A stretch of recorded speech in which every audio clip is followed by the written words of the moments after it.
Gumawa nga ako ng malaking puso, preparation para sa paparating na Valentine's. At sa loob ng mahigit isang linggo ay natapos na nga natin ito. Ngayon, walang natagpuan.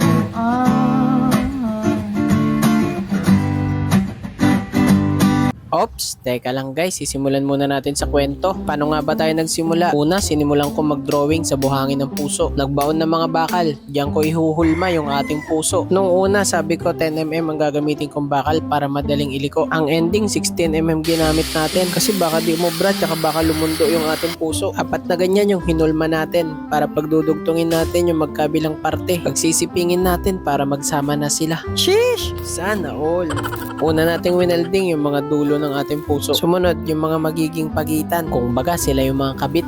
Di pa nga tayo veterano sa mga ginagamit natin mga tools. Kaya kung may mga mali kayo napapansin, i-correct nyo na lang din. Trinay kong itayo para ma-check kung hugis puso nga ba. Ayos naman, kaso medyo bakat lang yung mga pinaglikuan. Hindi ko alam kung paano din tatanggalin yun eh. Bumili tayo ng mga kawayan. Ito ang gagamitin natin dun sa pagitan ng ating mga puso. Nilagari isa-isa. Proseso itong ating proyekto. Napakadaming lalagariin tapos itatali isa-isa. Feeling ko lulundo yung ating bakal kaya nilagyan ko dyan. Tapos lalagyan ko na lang din ng design gagawin kong araw. Kaso yung una nating pinutol naputol nga. Pangit yung plywood. Naganap na lang ako sa tabi ng pwede pang magamit. Mas mukha pang matibay to kahit manipis. Buti na lang may tools na tayo na jigsaw. Kasi kung mamanu-manuhin ko pa yun ng lagarik, naku po, aabutin tayo ng gis-gis. Nagpatulong ako para buhatin yung skeleton na puso. Mabigat-bigat din. Hinukay yung pinakailalim para magsisilbing pondo. Balak ko pa sana buhusan yan ng semento kaso nilagyan ko na lang ng mga bato. Sa mga oras na to, ilalagay ko na nga yung mga nalagari na kahoy. Itatali ko isa-isa yan at dyan nga ako nagtagal. Inabot nga ako ng isang linggo. Petiks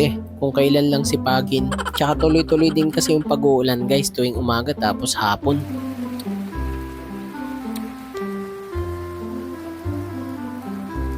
Imbis nga matatapos nagkakape na lang tayo. Na-over na tayo sa kape guys. Buti na lang talaga at hindi lumundo. Kasi pag nagkataon yung pinakagitna, diretso yan sa sintido pag natusok. Natapos ko ng itali lahat yung mga kahoy. Pipinturahan na nga natin itong mga araw. Kulay pula nga yung napili kong kulay para maganda yung pagkakared niya. Yan talaga yung naisip kong kulay para mukha talaga siyang heart. Nakadesign talaga to para sa beach wedding. Na nga yung magiging arko papunta dun sa altar. Iisipan pa natin ng mas magandang mga design pa yan para mas maging maganda lalo yung picture spot ninyo. Yung arko, sinulatan ko na rin ang pangalan ng ating tambayan. Tapos ang katagang live life.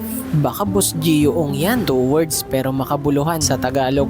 Mabuhay ka hanggat gusto mo. Nilagyan ko na rin ng pailaw para mas lalong maging aesthetic na. At dito ko na nga natapos ang ating puso. Lagyan natin ng background music para masaya. Pasok, maestro! Ngayon, walang natagpuan.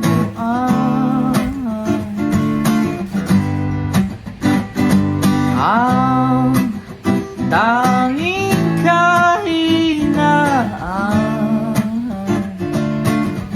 at lumilipas ang sana